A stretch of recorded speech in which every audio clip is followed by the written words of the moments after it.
Hello all. I would like to welcome for the session 4 and last session of this subject that is on mechanical vibrations unit 6 chap.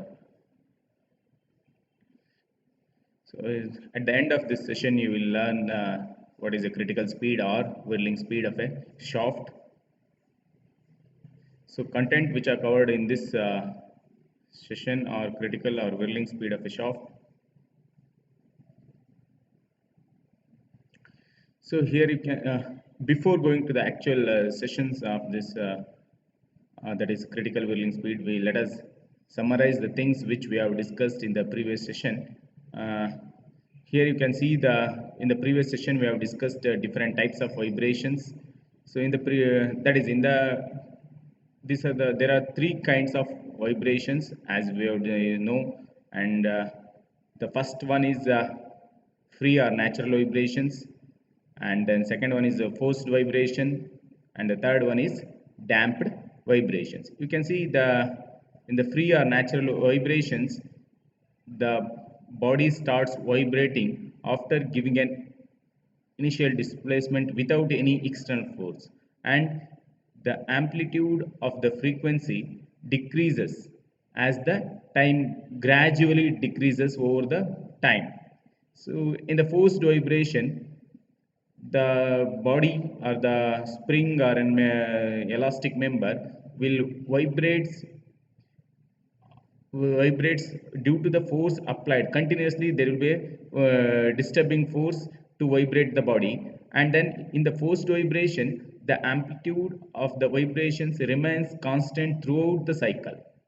And you can see the damped vibration where uh, you can this there is a damping which opposes this uh, vibrations or the oscillations, which opposes the oscillations of the body. Here you can see the graph which is showing in the sudden decrease of amplitude over a period of along the time. And we have discussed about the types of free vibrations. There were three types of free vibrations. You can see here longitudinal vibrations. Here in this longitudinal vibration, the shaft vibrates parallel to the axis of the shaft, and then the next we have discussed is the transverse vibrations, which in this the particles of the body vibrates approximately perpendicular to the axis of the shaft. And then in the last one is the torsional vibrations. Here in this one, the particles vibrates almost in a circle to the axis of the shaft. These are things which we have discussed in the previous session. So let us see the things which we about the critical or whirling speed of a shaft. So you can see here uh, a rotating shaft or a rotating shaft always carries a different mounting, such as it may be a gear or pulleys. That is, a shaft is mounted with some kind of, maybe it may be a rotor or a gear or a pulley or a disc. Okay, so after this mounting of the gears or the pulleys on the shaft may not, sometimes it may not, the center of gravity of of the shaft may not coincide with the axis of the shaft. So after the mounting of this, whatever the gears or pulleys, the center of gravity of the axis of the shaft and the center of the central line of the bearings may not coincide with the axis of the shaft when the shaft is stationary. Okay, so this means that you can see the center of gravity of the pulley or the gear is at a certain distance away from the axis of rotation, and due to this the shaft is subjected to a centrifugal force.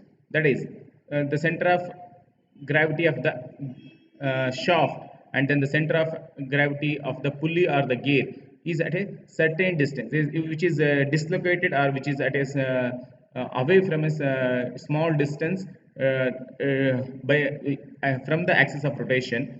So which means that is shaft, because of this shaft is subjected to a centrifugal force. So you can see here that is a rotor is mounted on a shaft axis. The CG is shifted by a small eccentrical. When the shaft is stationary, this CG is at a distance of E. Okay. Uh, and then here you can see the force, this force, this centrifugal, due to this there will be a centrifugal force. This centrifugal force further increase the center of gravity of the pulley or gear from the axis of rotation. So during the rotation, this CG, which was here, which is shifted away from the axis of rotation, which causes further increase in the centrifugal force. So this shifting of the CG initially when the disc or the shaft was stationary, which was almost which is separated by a small distance E, and then when it is start rotating, this CG was shifted by this much of distance. You can see here y plus d E is the distance which is the CG is shifted. Because of this, the centrifugal force will further increase, and which acts on the this rotor or rotation. So this centrifugal force for I said the further increases the center of gravity, that is which is almost away too far from the axis of rotation. So this effect cumulative, which will become which is increases centrifugal force, and then ultimately shaft will be fails. So because of this eccentric or the centrifugal force will be keeps on increasing, and ultimately the shaft fails. So the bending of shaft not only depends upon the value of the eccentricity, but also depends on the speed of at which the shaft rotates. So that means the whatever it is the eccentricity, the value of the bending of shaft not only happens just because of the eccentric, that is a small misalignment of the shaft, but also it may happen due to the high running of the speed of the shaft. So here the speed at which the shaft runs, so that the additional deflection of the shaft from the axis of rotation becomes infinite, is known as critical or whirling speed. So this speed is said as the speed at which the additional deflection of the shaft happens is said as critical or whirling speed.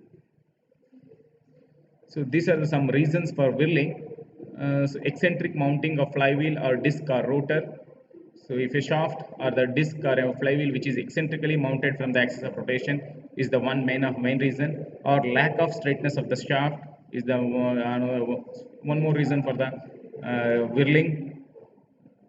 This may be straightness, lack of straightness may be due to the rough handling or the manufacturing defect, that is shaft may not be manufactured in a exact straight, or the bending of shaft due to its own weight. So these are some reasons for the whirling. So these are the things which these are the thing which are about the critical whirling or critical speed of a shaft. So now let us see the multiple choice questions of this session. The first question is the factor which affects the critical speed of a shaft is, so diameter of the shaft, span of the shaft, eccentricity, all of these. So the answer is all of these. As I have said, all these all these things will affect the critical speed of a shaft.